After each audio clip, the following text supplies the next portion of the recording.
Coming up today, floods in Nigeria kill more than 600 people, with 340,000 hectares of land now submerged. MPs say the mini-budget won't go far enough and call on the government to treble its spending on energy efficiency.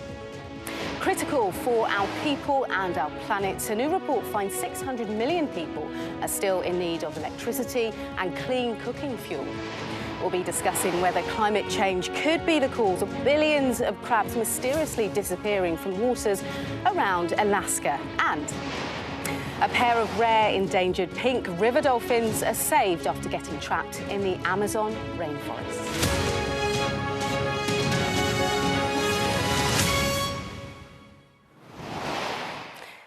Hello and welcome to the Daily Climate Show, where we track the changes to our world and interrogate some of the potential solutions to the climate crisis. Well, first this afternoon, we begin the show on the ongoing floods in Nigeria, where the combination of climate change and conflict have resulted in a dire situation for much of the country's nearly 220 million population. So unusual rainfalls have contributed to the worst flooding in Nigeria in more than a decade, and more than 600 people in Nigeria have died this year as a result of the heavy flooding. So far, 1.3 million people have been displaced by the disaster, and over 340,000 hectares of land has been affected, worsening fears of food supply problems. Well, authorities blame the disaster this year on the release of excess water from Lagdo Dam in neighbouring Cameroon and on unusual rainfall. Now, the impact of the floods on farmland have worsened fears of food supply shortages already strained by armed conflict ongoing in Nigeria's northwest. Well, last week, Nigeria's president approved 12,000 metric tonnes of grain for the flood victims, and many of whom have been left with nothing. Flood has taken over everything, including our plants, our businesses. We are living like animals, just like fish in the water. Most of our houses have been fell down in short, mostly mud houses. And if you get there, if you get to our communities, the water have gone above the zinc level.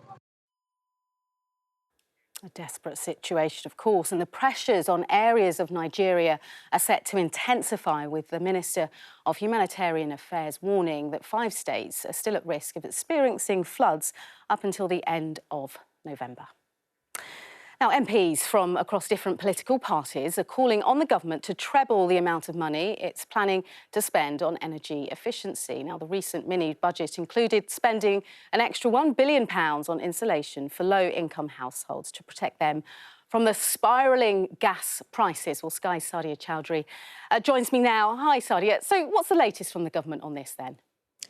Well, the government has always insisted that it remains committed to reaching net zero carbon emissions by 2050, but recently it has been criticised by campaigners who say that it appears to be rowing back on those commitments by policies like the lifting of the ban on fracking and granting more oil and gas exploration licences in the North Sea. Now the all-party parliamentary group is urging the government to show more commitment by trebling the amount it has pledged to spend on energy efficiency. So in the mini-budget, as you just said, the government had laid out plans to spend an extra £1 billion on insulating low-income households.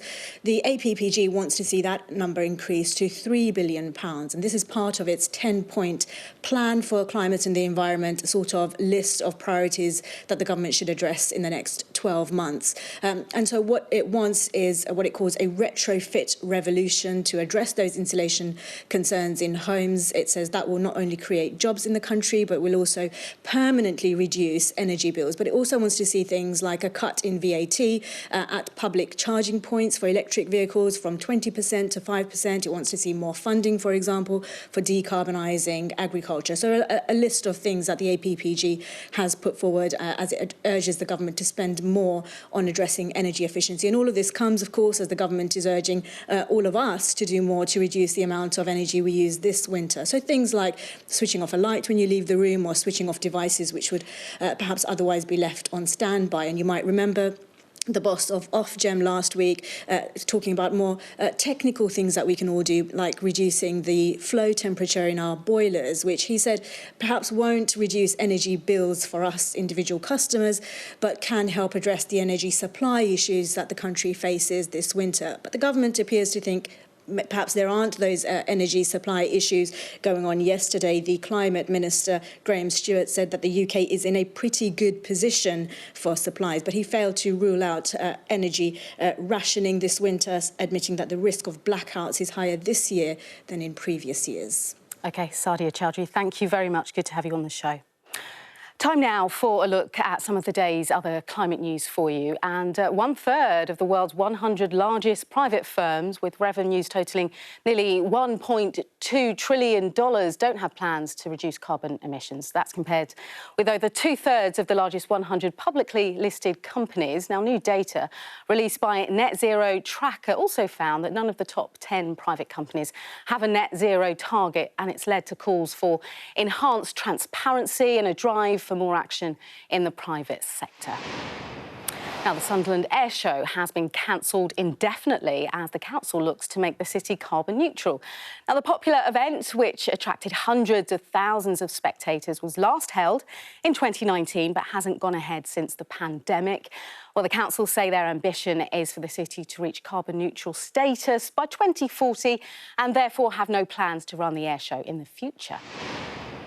Just Stop Oil protesters are still blocking the M25 Dartford crossing, demanding the government halts all new oil and gas licences and consents. Well, the Queen Elizabeth II Bridge, which links Kent to Essex, was closed on Monday after two people from the group climbed to the top. They say they'll remain on top of the bridge until they're brought down. Now, expanding access to clean energy sources is crucial to the climate crisis. But according to the new multi-dimensional poverty index, there are still 600 million people who don't have access to electricity and clean cooking fuel. Now, research by the United Nations Development Programme and the Oxford Poverty and Human Development Initiative found that improving access is crucial for people and the planet. Well, earlier I spoke to Professor Sabina Akaya, the director of the Oxford Poverty and Human Development Initiative at University of Oxford. The poor people that we look at are facing a nexus of different deprivations that collide, that are bundled together. And a number of them are linked to climate crisis. It could be nutrition and problems of rising food prices, of food insecurity, lack of access. And it could also be, as we've seen, electricity. It could also be having good housing materials. And so in a sense, there is a need to address their situation with providing the clean energy the climate policies can do. And in the sense also by supporting them, you are supporting people living on the most vulnerable parts of the planet, and also therefore having livelihoods that can change their lives and also change the well-being of the surrounding environments. And Sabina, while we have you here, COP27, it's around the corner. What would you like to hear from this year's climate conference in Egypt? We are so conscious of the climate crisis, and simultaneously at the present moment, given the turbulence of the Ukraine war, of the difficulties of the post-pandemic, of the rising prices, we are conscious of the burden of poverty. So on the one hand, we want net zero in terms of the climate, but we also want net zero in terms of poverty. And so seeing both of these priorities as synergistic, as ethically important, but also reinforcing each other, I think would be a win-win. And finally, just before we go, two endangered pink river dolphins have been rescued in Bolivia's Amazon rainforest after becoming trapped in still water ponds cut off from the Rio Grande. Now, the dolphins' rosy complexion is due to blood vessels close to their skin.